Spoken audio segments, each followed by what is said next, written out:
The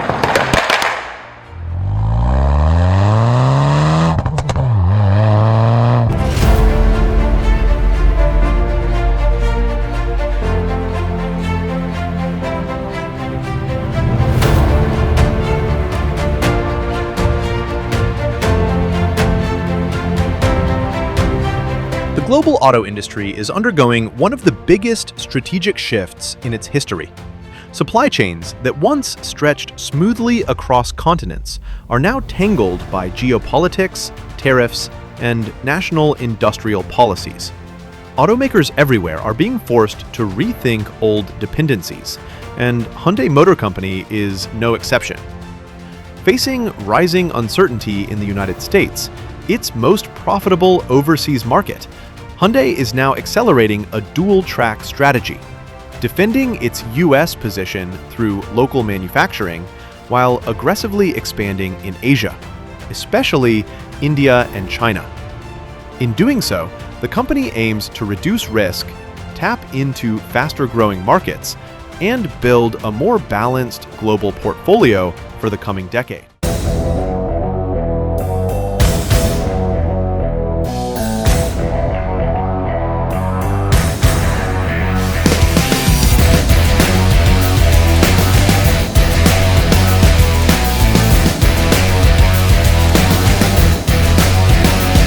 For years, the US served as Hyundai's dependable anchor, but warning signs have been steadily flashing. Policy volatility, possible tariff swings, and shifting political rhetoric have all made long-term planning increasingly difficult.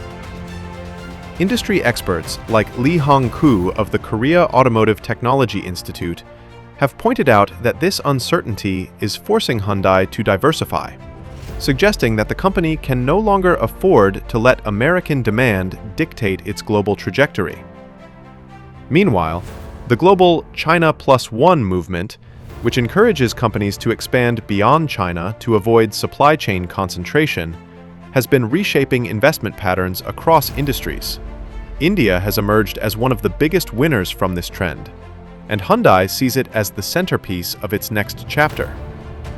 With China still the world's largest auto market, and India now the third largest and among the fastest growing, the logic is simple. The future of cars will be decided in Asia. Hyundai's clearest and boldest commitment is in India, where it is doubling down with long-term investments and a clear strategic roadmap. The company has already announced more than $5.1 billion in planned investment through 2030, allocating the majority of that to product development, electrification, and R&D. Hyundai wants to lift its domestic market share from roughly 11% to over 15% and transform India into not just a sales market, but a manufacturing and export powerhouse. Company president Jose Munoz has been explicit in his vision, stating that by 2030, India will become Hyundai's second largest global region, bigger than China and second only to North America. This is a stunning reversal of historic priorities and a sign of how dramatically the industry map is being redrawn. Central to Hyundai's India plan is deep localization. Instead of simply importing global models, the company is tailoring products and production for Indian customers, Indian roads, and Indian price sensitivity. It plans to launch 26 new models by the end of the decade, including hybrids, EVs, and India-specific SUVs. Unlike some automakers who jumped straight into EVs, Hyundai is taking a more flexible, market-realistic approach by prioritizing hybrids first.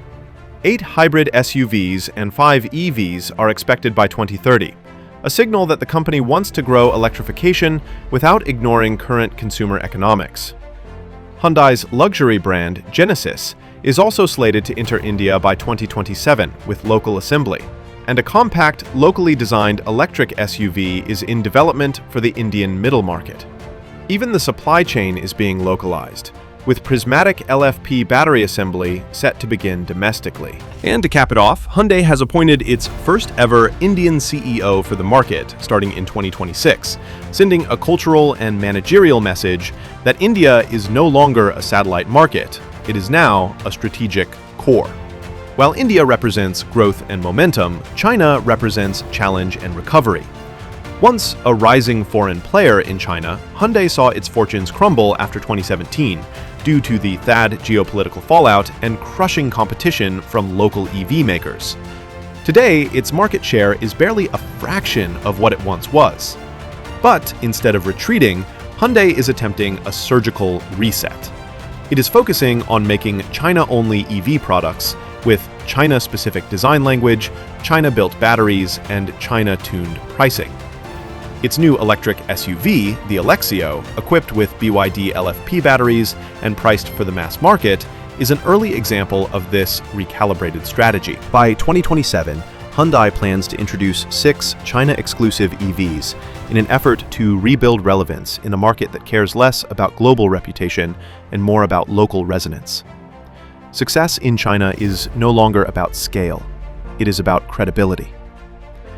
Meanwhile, in the US, Hyundai's strategy is more defensive than transformative. The company isn't abandoning America by any means, it's insulating itself.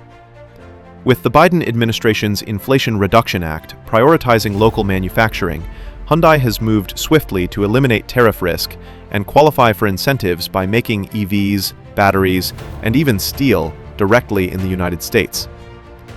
The company has pledged roughly $21 billion in American investments through 2028, including its massive EV meta plant in Georgia, which will eventually produce up to 500,000 electric vehicles per year. Hyundai is also investing heavily in US-based supply chain assets, such as a planned steel facility, to ensure that it can meet domestic content rules and protect itself from political swings. In other words, Hyundai isn't pulling away from the US, it is minimizing vulnerability to it. Stepping back, Hyundai's blueprint reveals a clear logic. The company is no longer willing to be judged by its US exposure alone, nor dependent on any one political system, tariff regime, or consumer base. The long-term vision is a tri-regional power structure: North America for profitability, India for high-growth volume, and China for strategic EV relevance. Each region has a different role, but together they form a hedge against volatility. This diversification may, however, come with side effects, including reduced production volume in Korea over time. That is a tension Hyundai's leadership will have to manage carefully. Ultimately, Hyundai's evolving strategy reflects a broader truth of the modern auto era. The winners will be those who localize deeply, electrify flexibly, and spread risk intelligently. Hyundai is betting that by anchoring growth in India, rebuilding credibility in China, and hardening its position in the United States, it can protect itself from geopolitical storms while positioning for the next decade of mobility. The age of overdependence is ending, and Hyundai intends to be on the right side of that transition.